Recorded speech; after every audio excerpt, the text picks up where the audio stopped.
kê tầm khơi nghe tầm khơi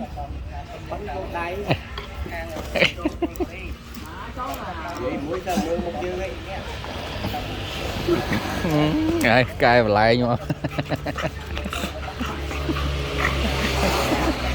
hiểu chật kìa đây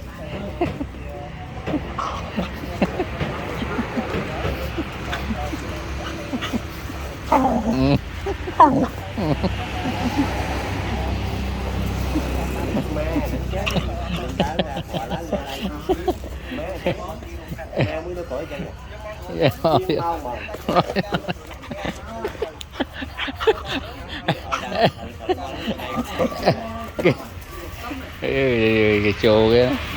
chô kia đó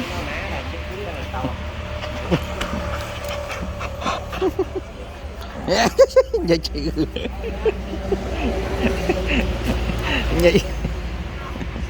mới rồi kia mới ở trên nói kia mới nghe mới nghe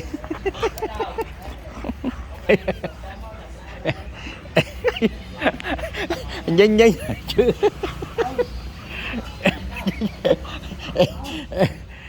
chơi cái lại nhanh nhanh cái sự